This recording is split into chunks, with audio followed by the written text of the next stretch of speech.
Yeah, well, the first shock was getting there and thinking, like, oh, I went to Georgia Tech, like I'm a big deal. And you play with these guys that went D2, D3, and these guys can just play. I mean, it's incredible. It doesn't matter where you went.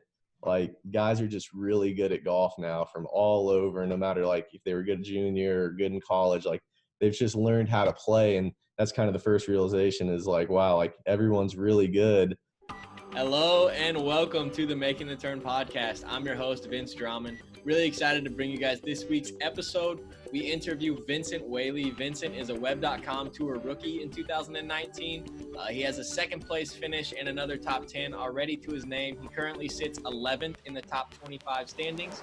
And he was also a two-time NCAA All-American at Georgia Tech. So we get into a lot of fun topics today. We talk about Georgia Tech and some of the bonds that he built while he was there. We talk about his life so far on the Web.com Tour, as well as some of his past experiences on the All-Pro Tour. So without any further ado, let's get right into this week's episode of Making the Turn with guest Vincent Whaley. Hats forward, headphones on, let's go!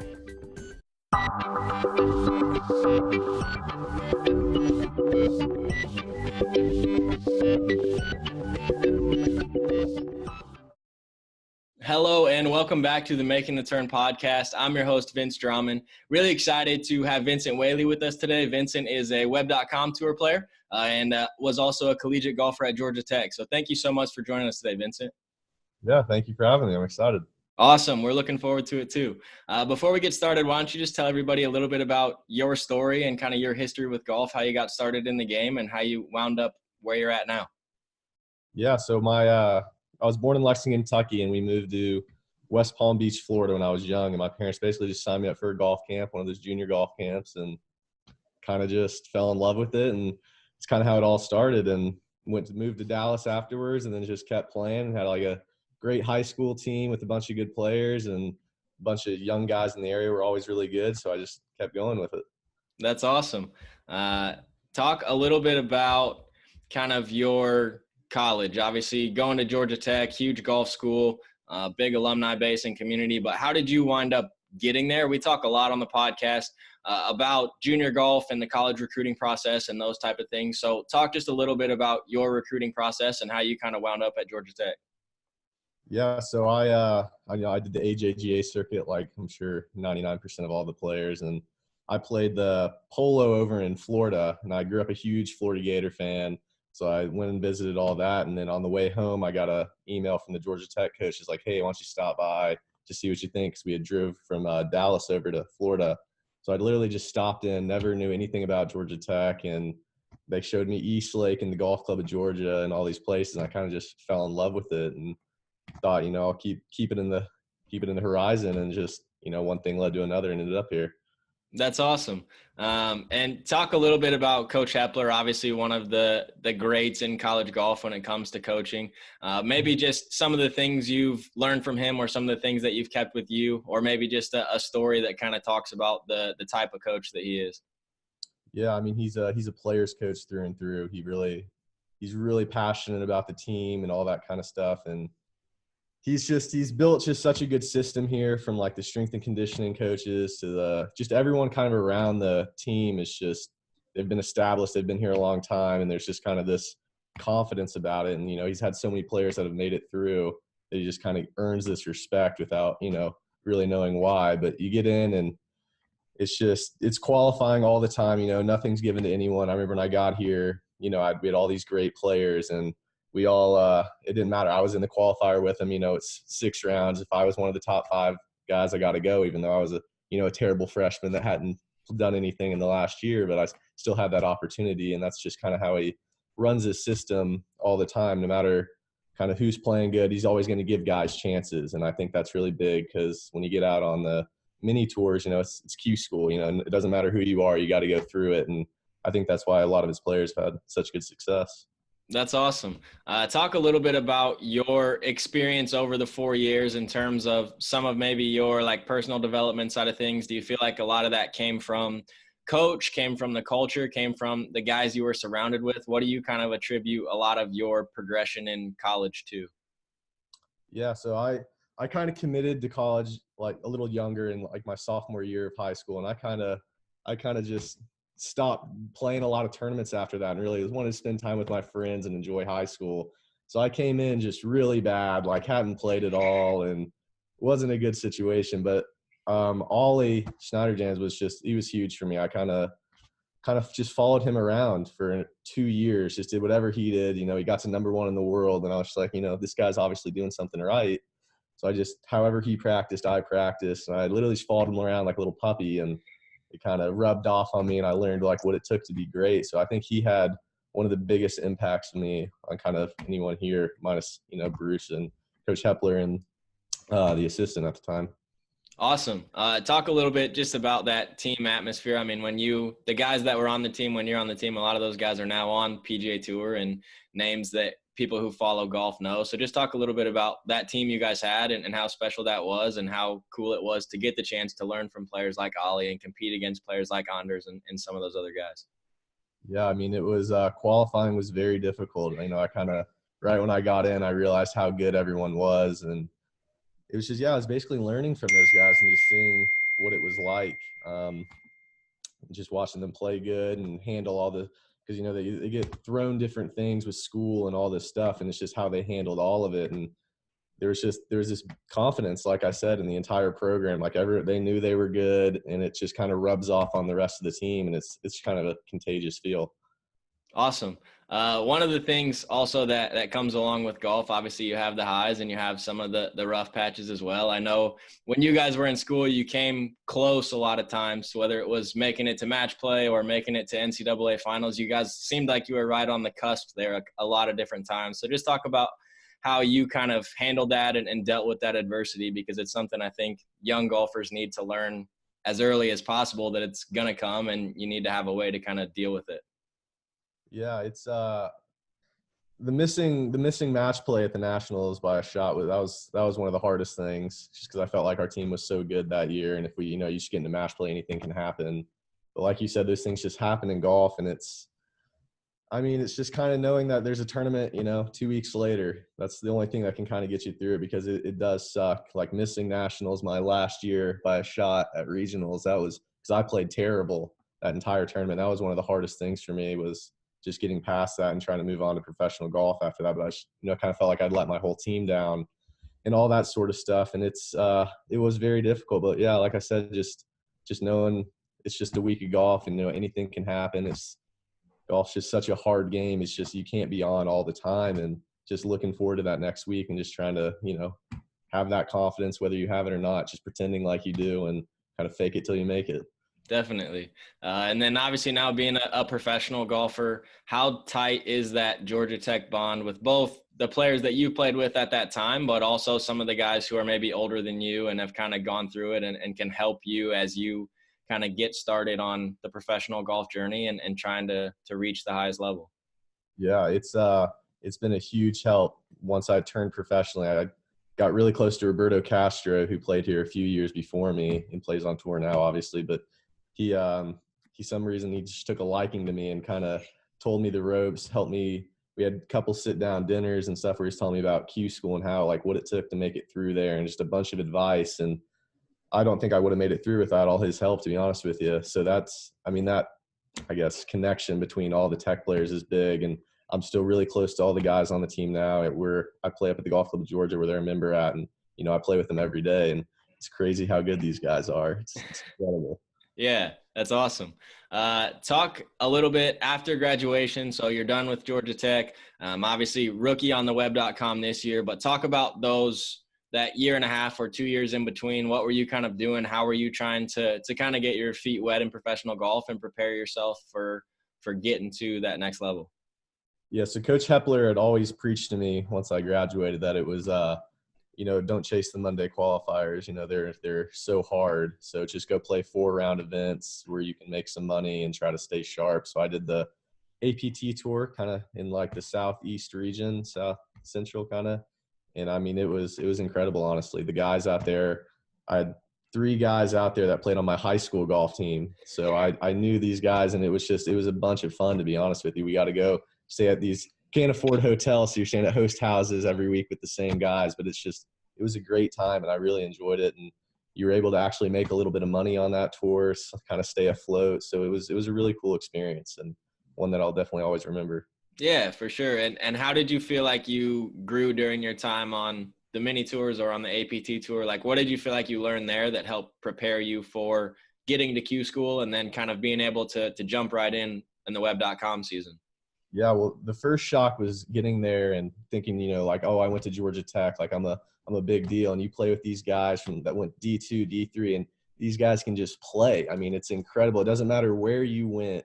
Like, guys are just really good at golf now from all over, no matter like if they were good junior or good in college, like they've just learned how to play. And that's kind of the first realization is like, wow, like everyone's really good, and it doesn't matter what you did in the past, it matters like what you're doing now. And it's learning the difference in college and pro golf was learning, you got to go shoot 20 under every week to have a chance to make some money. So that was the biggest change, I guess, is just seeing, someone post 8 under and, okay, well, I'm just going to have to go match that. So that was kind of difficult at first, but you learn the ropes. Yeah, definitely. And so as you make that transition, obviously it's something that a lot of players have to go through because there's not a bunch of guys going out in college tournaments and shooting 24 under for a 3-round event. But talk a little bit about some of the changes that you had to kind of make in your game, whether that's mentality or trying to kind of sharpen up certain areas. Like as you make that transition, what things are you kind of focusing on to help you make that jump in scoring? You better putt well or you're going to get lapped is the main thing I would say. You got to putt well, and you better, like all these courses now, everyone hits it so far. Like you're going to have 6 or 7 wedge shots a day. So you better know how far your wedges go, and you better know how to putt. And I feel like a prerequisite is if you're just not driving the ball far and straight, like it's just, you're in trouble. Like those are the 3 things that's how you become great or, not great. Those Awesome. 3 things. Yeah, definitely.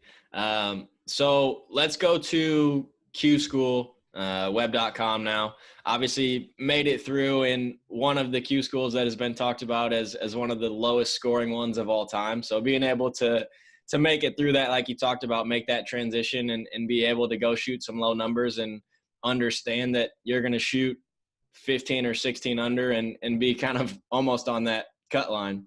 Talk a little bit about the experience at Q School and kind of how the course setup was and just all the people going that low as well. Yeah, so it was I really didn't think the course was that easy, first of all, to be honest with you. It was kind of visually intimidating off the tee, but just because it's, desert golf, and I've never really liked desert golf, so it's just, out of play on both sides. So you just got to get over that and know you got to go make, like you said, 6 birdies around or whatever. And I had my best friend in the world on the bag that I played at Georgia Tech with, Michael Hines, and he just kind of tried to keep me sane through the ups and downs that I was having, all week, and he was a huge help. But yeah, the course there was just a lot of wedges, like I said, and everyone was hitting it close and making a ton of putts, and it wasn't like even the easy holes, it was still stressful because you're like, man, if I don't make a birdie here, I'm getting passed. So it was just constantly that stuff was going through your head, but fortunately I was able to get through. Definitely. And then what's the emotion like once you figure out that you have kind of secured some status and made it through that Q school? When you figure that out, how are you feeling? What are you thinking? What's going through your head when you realize that you're going to be on the web.com tour for 2019?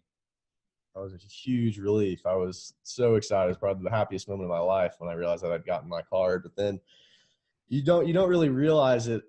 No one really tells you. You got like 2 weeks to basically get all your sponsorships together, get all this stuff together, get your plane flights, figure out who's going to caddy for you. So it's just this whirlwind that you get in, and it's a crazy time trying to make it to that first tournament, and you got all this stuff going on, and so it's tough to really enjoy it because then well, I only got 8 starts, so still got to go continue to play good golf. It's not really time to celebrate. So there's a lot of that. Definitely. And so were you kind of trying to coordinate that mostly by yourself? Like in those 2 weeks, are you trying to get everything together by yourself and trying to figure out flights and sponsorships and all that kind of stuff? Or do you have some people helping you and kind of taking a little bit of that off your plate? Yeah, so I mean, it's tough to sign with an agent when you're kind of on the mini tours, because like, what are they really going to be able to do for you? So that's another part of the process. But I had a guy here that really helped me a lot with all the sponsorship side of things. So I didn't have to worry about that as much. So I really just had to do the flights and hotels and figure out the caddy and kind of that stuff. So it wasn't as bad. That's good. That's good. And then you get started with the first couple events of the season. You guys are down in the Bahamas, right? That's where you guys started at. Yeah. And we've had a couple players on the podcast already who have already talked about Abaco a little bit and how kind of crazy conditions were down there and all the kind of ups and downs of that week. But obviously a great finish there for you. Talk a little bit just about that experience and being able to kind of get one of those big finishes, high finishes right at the beginning. Yeah, so I played the first 2 rounds, and it was like probably the worst I'd played in like the last 2 years. I was playing so bad. I actually apologized to my playing partners after the first round. I said, "I'm so sorry you had to watch that ball striking display out there," because I mean I was just duck hook slices, like it was just embarrassing. I was getting up and down for everywhere, just making pars. It was just really embarrassing the entire day, and then it just something kind of clicked on the weekend. I made the cut. I finished like I was on the cut line, like maybe gonna make the cut, and finished like eagle birdie to like move up to 20th, and then I just played decent golf over the weekend in super brutal conditions, and was just able to kind of work our way up. But it was a week that probably the toughest conditions I've ever played in. Just you get on the greens, you didn't know. I mean, you didn't even read the putts. Whatever way the wind was blowing, you just hit it out that way and kind of hoped it pushed it back in. And I mean, some of the clubs we were hitting were ridiculous. Like you'd hit some 8 irons from 80 yards, some gap wedges from like 170 yards. It was just, you just had to play what was happening. And it was a lot of fun though, to be honest with you. Definitely. Talk about your mindset during an event like that when conditions are so crazy. Obviously, you kind of get to lose track of the swing and not really having to thinking about how you're hitting it, but you're just trying to kind of hit shots and get the ball in the hole. But talk a little bit about the mindset when you're out there, you and your caddy, kind of what you guys are talking about over shots, how you're trying to think through stuff when conditions are that wild. Yeah, I mean, it was basically we just got into a point where it's like pick a target and just make a swing towards that target and just kind of see where it ended up. I mean, that was all you could really do. Try to hit it as low as you could at that target and just hope for the best. And I mean, it was just, I don't really know how to describe it, but it was a lot of luck and a lot of different stuff that goes into some of those shots when it's blowing, 40 miles an hour straight across. But I mean, it is what it is. And like you said, you don't have to worry about your swing as much. So that part's kind of enjoyable. You're just hitting shots and trying to, shoot a score. Definitely. I think the players who can just get back to playing golf just like you do when you're a kid in those bad conditions are usually the ones who are successful. I know for a lot of our players, we try to get them to just enjoy the bad conditions. If you can have fun during that time, you usually wind up pretty high on the scoreboard. But if you start worrying about the conditions and all the other stuff and what you're shooting, then usually you start to fall pretty fast. Yeah, that's the mind frame. I had another buddy on the bag that week, and that's kind of what we had talked about going into the final round in the second to last group, I guess what it was. Just like, let's just go have fun. It's ridiculous conditions, and let's just, it's going to be really hard, but everyone's doing it, and let's just, kind of have an enjoyable day. Definitely. And so we've talked a little bit about APT Tour and all those different things. Right now, you're currently 11th in the 25 as a rookie through a decent number of events, have had a couple top 10s and some things like that. So just talk about kind of what you feel like sitting where you're at right now, kind of how you think you've been able to just kind of step in and feel comfortable enough to shoot some good scores and not feel like you're kind of having to work your way up. You kind of came in and established from the beginning that you were ready to go and seemed to at least be playing some good golf and having some high finishes. Yeah, it's it's not the competition I would say is a whole lot different from the APT tour that I played. Like I said, everybody hits it so good now and everyone plays so well that it's just, you're used to it and, nothing really changes. It's just the same, different guys, but doing the same stuff. And that's kind of how I treated it. Like nothing was changed. And I just tried to go, play my golf. I felt like I was hitting it well. I've been hitting it well for a long time. And I'm just if I can get the putter going a little bit, things are going to be fine. So that's pretty much all I've been thinking about. Awesome. And so we talked a little bit before we started recording, but you've got a couple weeks off now You're back at home, being able to practice and get some good work in, take a little bit of rest, and get prepared for the next stretch that you guys have of 4 weeks in a row. So talk a little bit just about what a day looks like when you're at home and have a little bit of a break. You're able to just kind of get some practice in and do some different stuff. What does a typical day in your life look like? I'd say like today was a pretty typical day. Just go to the gym at 7. I have the same trainer that I worked with at Georgia Tech. I still work with him. So I go in 7, do that stuff, kind of get loosened up. And then I went and saw my swing coach, pretty normal, do that once a week. Just spend an hour, 2 hours, just trying to make sure everything's kind of where we want it, do some TrackMan work, and then just play. I really hate practicing, to be honest with you. So I just try to play as much golf as possible. And it's perfect where I'm at the Golf Club of Georgia. There's not a whole lot of play, so I can just swing it around there and do 18 or 36 a day, and I really enjoy that part. Awesome. So working with your swing coach, you said obviously at this point it's probably a lot more maintenance stuff and trying to make sure that you keep hitting it well and keep playing good. But what does that relationship look like when you're traveling or on the road? Do you still talk with him once a week, every round? What does it look like when you're traveling and you're not at home? What does that relationship look like? Yeah, I send him a lot of videos. Whether I'm hitting it really good or really bad, those are the videos I try to send them, just so we kind of have a basis of where we want to be when things are good and what's wrong when things are bad. But, I talk to him. He sends me like some decade stuff. I don't know if you know what the decade lines are with that. So he sends me those usually every week, and we kind of talk about the course a little bit, just where I think, some plays are, and he'll ask me some stuff. But other than that, I mean, it's just kind of he wants it to be very independent. He wants me to be able to fix my stuff. And so he tries not to be overly involved, which I definitely like, because in the middle of your round, a lot of things start going bad a lot of the time. So you got to be able to figure it out. So he doesn't want me to be dependent on him, which I think is a big help.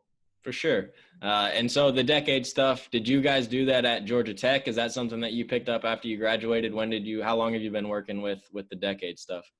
Yeah, Coach Hepler got it I think my very last year here, and I wasn't really a fan, to be honest with you. I like to go right at the pin, but I've realized that's why I score bad a lot of the time, is that I'm a long pin, I'm one hop in the green, short pin, I'm spinning back.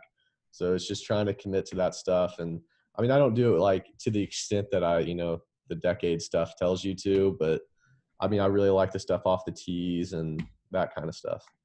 Definitely. And so decade is just looking a little bit more at your shot dispersion pattern and understanding where the smartest plays are off the tee and what flags you can attack and what flags you need to maybe pick a target that's a little bit more towards the center of the green, just for those people that don't know. But definitely something that is popular in both the collegiate and pro golf right now. It's a system that a lot of people use and are utilizing. For you, looking forward a little bit, talk about what some of your goals are for this 2019 season, some of the things that maybe you're looking forward to. Maybe if there are any events web.com wise that you're excited about, or places that you're excited to go. I had my very first college win at the Scarlet course in Ohio, so I'm really excited to go back there. It's the first playoff event too, so I think that's definitely the one I'm looking forward to the most. But outside of that, I mean, I don't really know any of the courses. Like you said, it's my first time, so I'm just kind of picking and choosing. But, you got 20 – I think we got 20 straight events coming up, so I don't know where and when I'm taking those breaks. But just try to figure it all out as it goes, I guess. Definitely. And so when you're out there playing and traveling, are you traveling with a consistent group of guys right now? Or are you spending your time with like a little group of guys, or are you just kind of doing your own thing? How does it work when you're out on the road traveling to these different events? Do you have somebody who can help you figure out those courses at the beginning of the week, since, like you said, you haven't been out and played a full season and seen all the courses yet? Yeah, so I do all my traveling pretty much with Scotty Scheffler. We grew up in Dallas together. We've known each other for a really, really long time, and we get along great. And we play all our practice rounds together. And he's really good, so he's been a big help. We just kind of feed off each other out there and talk about the courses and that kind of stuff. And we're both rookies, so we're playing a little extra practice round or something, trying to get to know these places. But I've had a lot of just friends on the bag. I haven't had anyone consistent yet, so I'm kind of still on my own there, but trying to figure that part out. Definitely. And is that something that you're kind of working towards, is looking for that consistent caddy that you can kind of travel with for the remainder of the season? Is that one of the things that you're looking into at the moment? Yeah, absolutely. I think getting a guy that, I mean, the longer you spend with people, they start to understand your game and your tendencies and how far clubs go and stuff like that. So I think it's tough doing a week to week thing, but it's hard to find someone that wants to, that's good, that wants to do it on the web level is the challenge that I'm finding. For sure, for sure. We'll talk a little bit just about maybe one of a story or an experience, a tournament. One of the things that you've really enjoyed, one of your favorite things that you've got to experience as a result of golf, whether it's in college or professional, maybe even a junior event, just something that kind of sticks out. Like when you think of a golf story, it makes you smile every time. One of those things that you can kind of picture yourself back in that moment. I think my senior year in college, we got the opportunity to go play a kind of like a match play team format at Cypress Point. And I had no idea what Cypress Point was. Like, I thought it was just another club in California. Like, I had no idea. And we got out there, and it was the most special place. And we ended up doing I think it was like a alternate shot kind of format, like alternate shot, best ball, that kind of stuff. And it was the most fun I've ever had on a golf course. I mean, that place is obviously so beautiful. And my best experience is I think it was 15, or this is a first par 3. It's like 120 yards. And I hit like 4-iron in the pond, make like a 7. The next hole is that super hard par 3, hit driver in the water, make a 7. And it's just, those are some experiences I'm never going to forget, but it was so much fun. For sure. That's awesome. Well, one other thing that just want to ask you about a little bit, you mentioned it before, but we do talk quite a bit about golf fitness on the podcast as well. And so just talk a little bit about what your workout routine looks like. Obviously, it's a little bit different at home and on the road, but when you're at home, talk about some of the stuff you do, and then maybe talk about how that changes when you're traveling and at tournaments and at these different places.